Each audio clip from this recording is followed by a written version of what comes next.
Və bu günlərin bir günü bu qanunların lap pis vaxtların yaşayan vaxtlarımdır. Təkəbbür, artıq oputnuyum, 7 ildir otururam. Artıq sayılmış, seçilmiş, istənilmiş, tanınmışlardanam və oyun çıxardan vaxtlarımdır. Qardaş, Allah subhanallah müsəlmanlara rəhmət eləsin. Amin. Bax, la havlə və la quvvətə illə billah. Qardaş İslamdaydı. Mənim bir xatada qaldı, yəni bir otaqda qaldı. Mənə gətirir səbəb ola. MP3 deyirlər də. Bəli. Özü İslamdaydı. Özü dəvəti bir yerdə cəmaat namazı qılırıq, bir yerdə oruç tuturduq.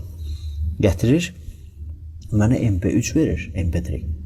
Deyir ki, bu dərsə bax. Sən bu dərsə baxandan sonra sənin üçün hər şey dəyişəcək. Mən də zonda həqiqətən bu xoşum gəlmir, palajenizm sözlərdən xoşum gəlmir, amma fakt bu buydu. Yəni kütlə mənim yanıma gəlirdi. Mən palajenist deyildim. Mən sadəcə özümə sayğı duyub və yaşayışımı bilən birisiydim. Amma hansısa bir insan mənə yaxınlaşırdısa, mən onu şübhəsiz əgər günü bugündə. Bunun dərinliğini getməyək. İnsanların gözündə ola bilər mən, yəni ola bilər yox, belə idi. Ondan sözdən gedir.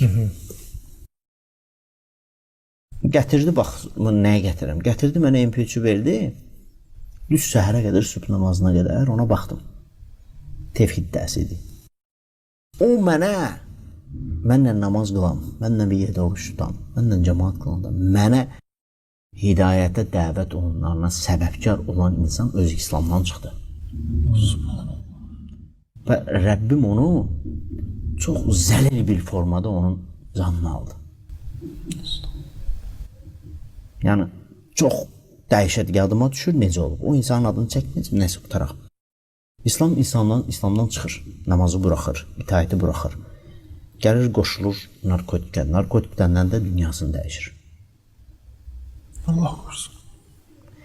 Və aylarla qəbiri görmür. Aylarla qəbir görmür.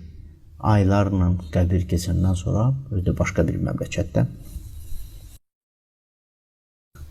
onu dəfn edir. Yəni mən nə edirəm? İnsan, müsəlman ən çox qorxduğu şey bilsən olma. Hidayət olundan sonra Rəbbinin ipindən bərk yapışın.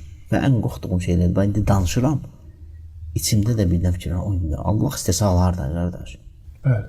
Bundan bərk yapışaq ki, Rəbbim bizi, biz günah, şübhəsiz günahkarıq. Bəli. Günah edirik. Allah subhanətə sabit eləsin bizim. Gətdi MP3 verdi mənə. Səhərə kimi baxdım onun üçün. Səhər durdum. Tevhid dərsiydi. Gizinə Boja. Yəni, şirk nədir, küfür nədir, tağut nədir, haqq nədir, batil nədir? 1 saata yaxın mı deyim, 2 saata yaxın mı dərsi idi. Videolarla, çarxlarla maraqlı idi, türkcə idi. Tevhid. Durdum, getdim Sansas deyirlərdə, midpunkt. Orada duş qəbul elədim, qusullandım, gəldim. Elhamdülillah, Allaha gözəl Allah, tövbə elədim, tutardım. Bizim dildə katyol deyirlər. Katyol, yəni insanların yığıcağı bir yer. Bütün problemlər, bütün sıxıntılar, bütün qalmaqallı temalar, söhbətlər, işlər orada həll olunur. Mən də orada qaldım və mən qaldığım yerdə səhəri durdum, gəldim sübh namazından qabaq tövbəmi etdim.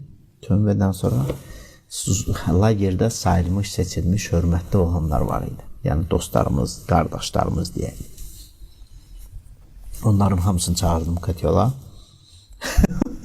Dedim, qardaş, bugünə kimi sizin üçün yaşayırdım. Bugünə kimi sizi, insanlara razı qalmaq üçün yaşayırdım. Bugündən Rəbbim üçün yaşayıram. Sizin yaşadığınız həyatı, yəni Varovskoy həyatı tanıyıram.